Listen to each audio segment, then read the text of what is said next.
चलो,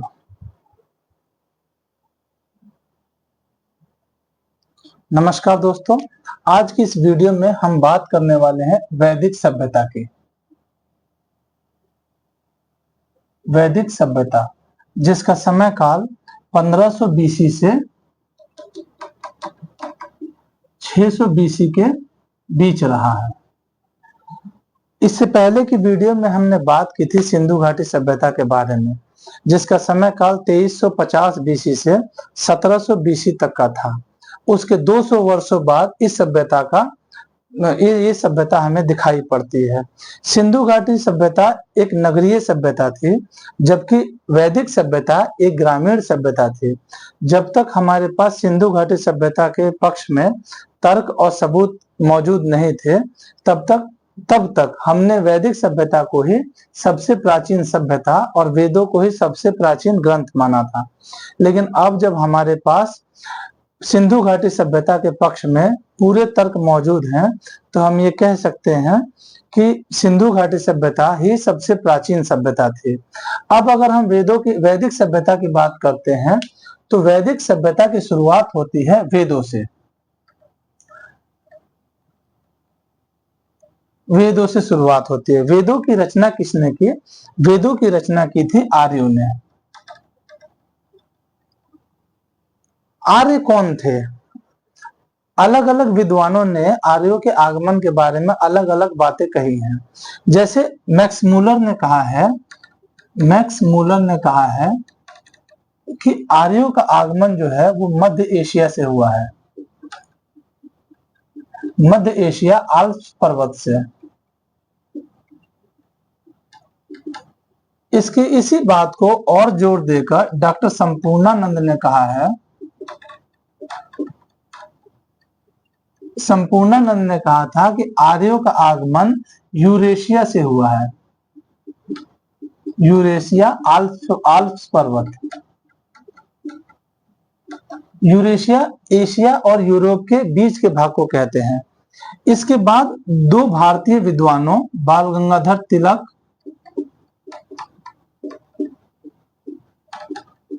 और समाज सुधारक दयानंद सरस्वती ने कहा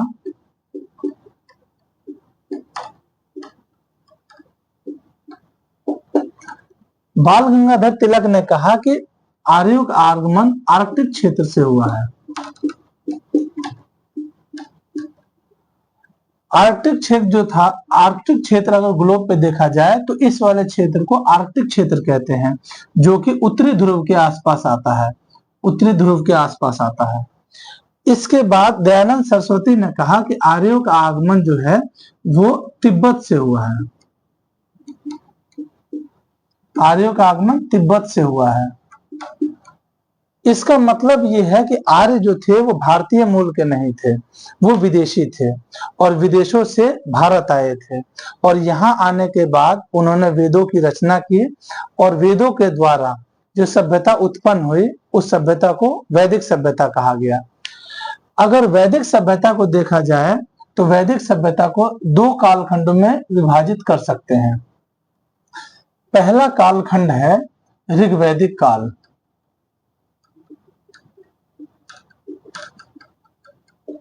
और दूसरा कालखंड है उत्तर वैदिक काल।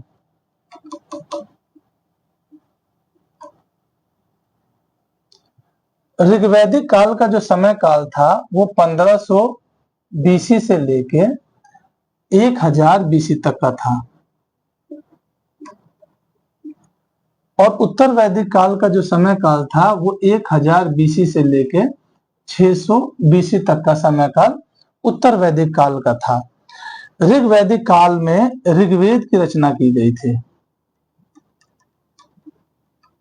जबकि उत्तर वैदिक काल में यजुर्वेद,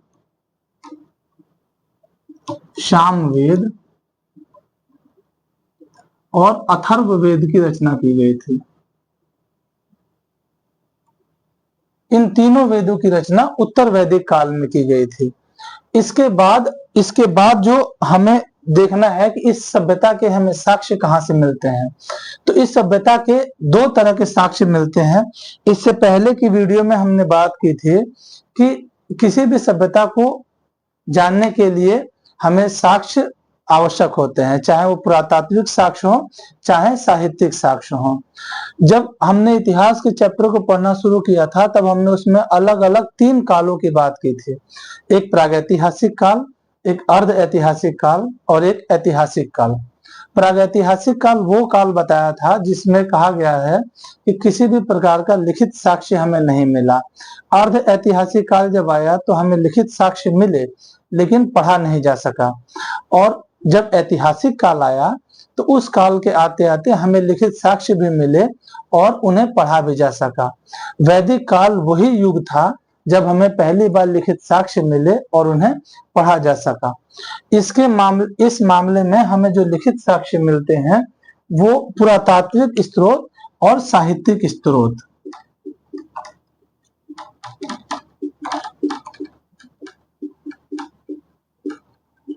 दो प्रकार के स्रोत हमें दिखाई देते हैं।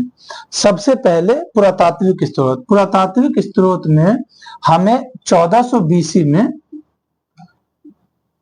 बोगाज गोई का अभिलेख मिलता है,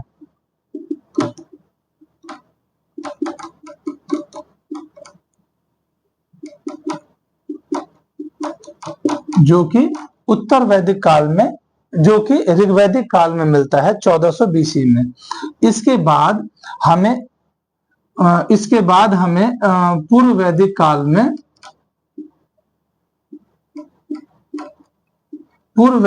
में हमें गौरिक मृदभांड मिलते हैं।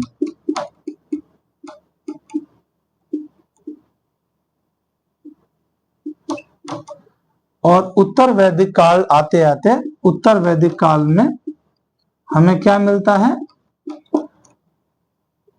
घूसर मृदभांड।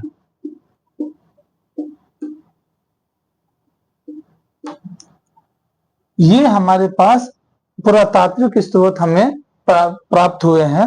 ये महत्वपूर्ण है परीक्षा की दृष्टि से, क्योंकि परीक्षा में ये अक्सर पूछे जाते हैं कि हमें गौरिक मृदभांड कहाँ से मिला है और बोगाज गोई का अभिलेख कहाँ से मिलता है या घूसर मृदभांड हमें कहाँ से मिलता है, तो इसका हमें पता होना चाहिए। इसके बाद हम बात करते हैं साहित्यिक स्रोत। साहित्यिक स्रोत में अगर हम बात करें तो हमें वेद मिले,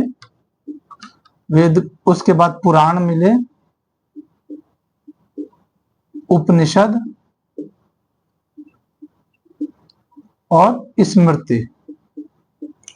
सबसे प्राचीन स्मृति क्या होती, कौन सी थी? मनुस्मृति।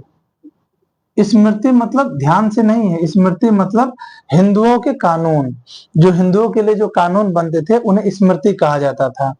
वेदों की संख्या 4 होती है, पुराण संख्या 18 और उपनिषदों की संख्या 108 होती है। इसके अलावा अब हम बात करते हैं 4 महत्वपूर्ण वेदों की। 4 वेद कौन कौन से थे? 4 वेदों में सबसे पहला वेद है ऋग्वेद। सबसे पहला वेद है ऋग्वेद, दूसरा यजुर्वेद, तीसरा सामवेद और चौथा अथर्ववेद। ये 4 वेद हमें वैदिक साहित्य में दिखाई देते हैं। ऋग्वेद सबसे प्राचीन वेदों में से आता है। यही वो वेद है जिसमें गायत्री मंत्र की व्याख्या की गई है, गायत्री मंत्र को गाया गया है।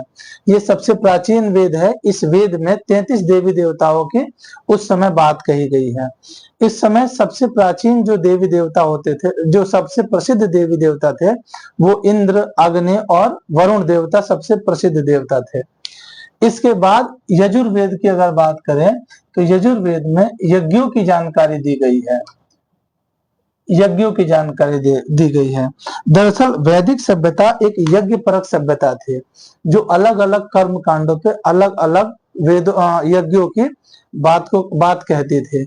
तो यजुर्वेद में यज्ञों की जानकारी हमें दी गई है कि कब किस समय कौन से कर्म कांड पे कौन सा यज्ञ कराया जाएगा। उसके बाद सामवेद। सामवेद में हमें गीत, संगीत, नाट्य, इन सब चीजों की जानकारी दी जाती है। उसके बाद आता है अथर्ववेद। अथर्ववेद में हमें चिकित्सा, जादू टोना और अंधविश्वास, इन सब चीजों की जानकारी दी गई है। इसके बाद वैदिक सभ्यता में समाज को अलग अलग स्तरों में बांटा गया था।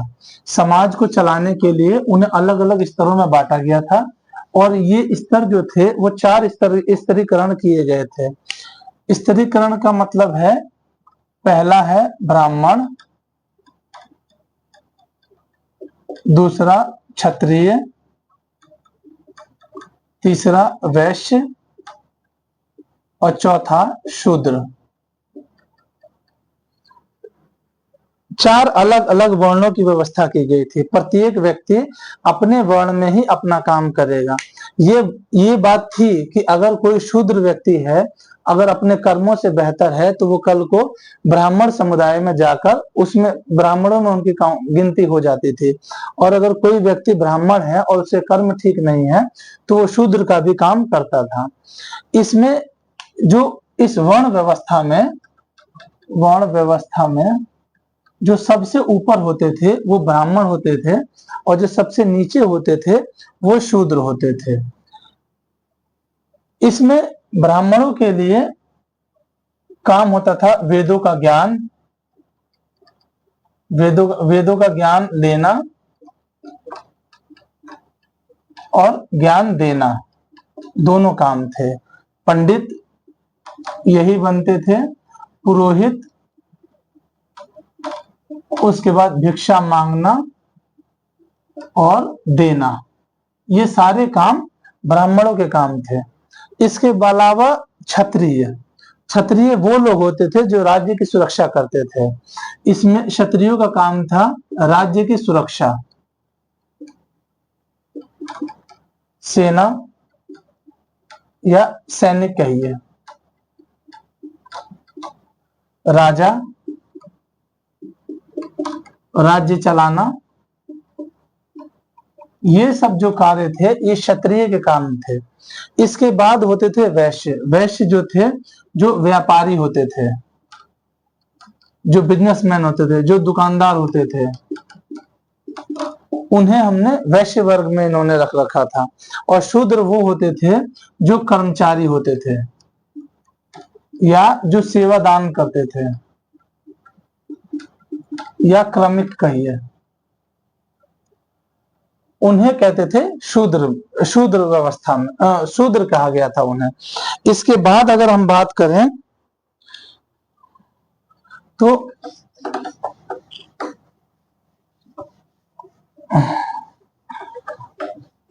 इन्होंने 4 आश्रम, इन्होंने समाज में जिस तरह से स्तरीकरण किया था समाज के संचालन के लिए, उसी प्रकार से व्यक्ति के संचालन के लिए भी व्यवस्था की गई थी। जैसे वैदिक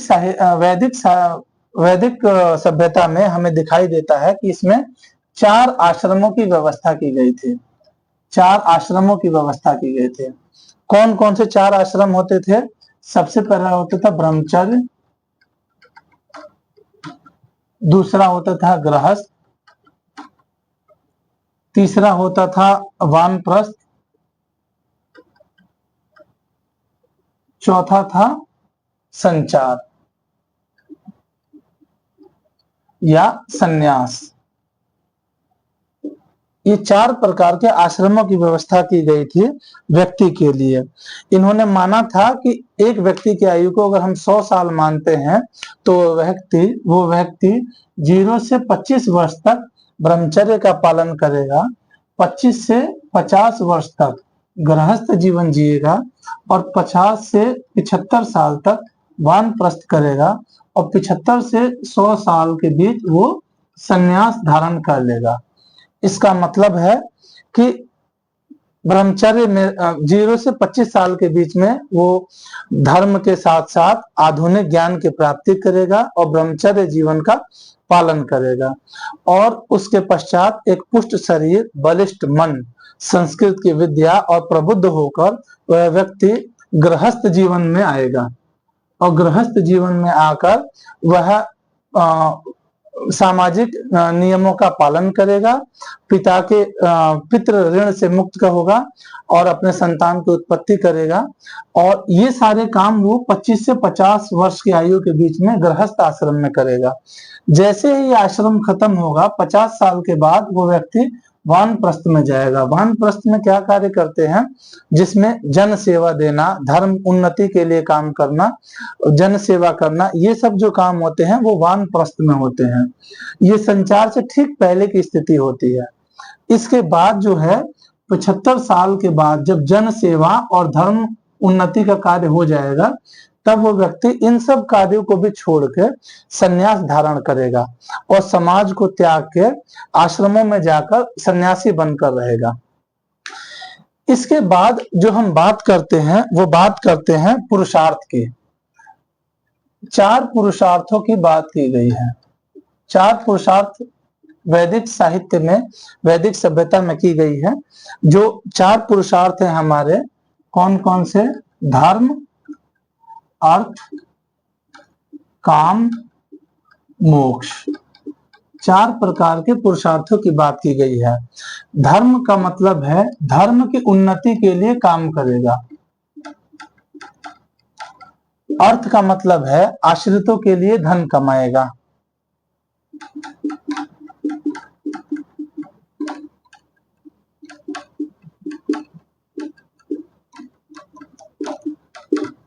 इसके बाद काम का मतलब है पिता के वंश को आगे बढ़ाएगा।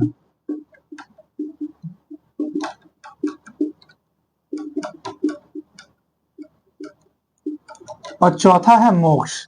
मोक्ष की प्राप्ति के लिए प्रयास करेगा।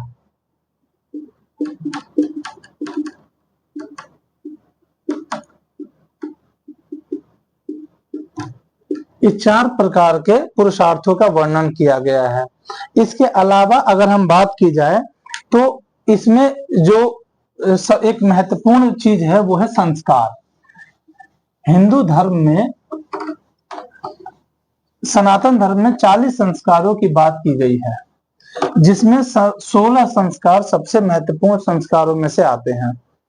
40 संस्कारों में से 16 संस्कार सबसे महत्वपूर्ण आते हैं। और सबसे पहली बात है कि संस्कार किसे कहते हैं? संस्कार किसे कहते हैं? जीवन की घटनाओं और उस पर होने वाले अलग अलग धार्मिक आयोजनों को हम संस्कार कहते हैं, जिनमें से 16 संस्कार सबसे प्रसिद्ध हैं। अब ये 16 संस्कार कौन कौन से हैं? सबसे पहला संस्कार है गर्भाधान संस्कार। गर्भाधान संस्कार, यह संस्कार जो है स्त्री और पुरुष के बीच में संतान प्राप्ति के लिए किया जाता है। इस मामले में महर्षि चरक ने कहा है कि जिस प्रकार प्रसन्न चित्त और मन के लिए उत्तम भोजन और सकारात्मकता आवश्यक है, उसी प्रकार उत्तम संतान की प्राप्ति के लिए हमें गर्भाधान संस्कार करना आवश्यक है। इसके बाद दूसरा जो संस्कार आता है उसे कहते हैं पुंसवन संस्कार।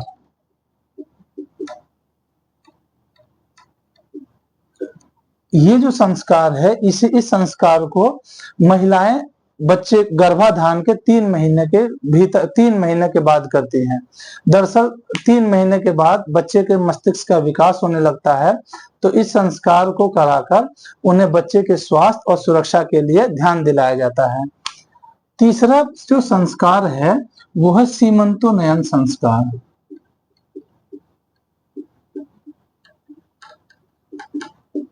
इस संस्कार में गर्भवती महिला के सिर पर धागा बांधकर उन्हें इस बात का संकेत दिया जाता है कि आप अपने बच्चे की सुरक्षा और स्वास्थ्य का ध्यान रखें। चौथा संस्कार जो है वो है जात कर्म संस्कार। इस संस्कार में क्या है कि बच्चे को घी या शहद चटाकर वेद मंत्रों का उच्चारण किया जाता है। मानते हैं कि ऐसा करने से बच्चे को या शिशु को बहुत सारी दुष्परिणाम मतलब उनसे बचाया जा सकता है, बहुत सारी बीमारियों से, रोगों से दूर किया जाता है। इसके बाद जो पांचवा संस्कार है वो संस्कार है अन्न। इसके बाद पांचवा है नामकरण संस्कार। पांचवा संस्कार है नामकरण संस्कार।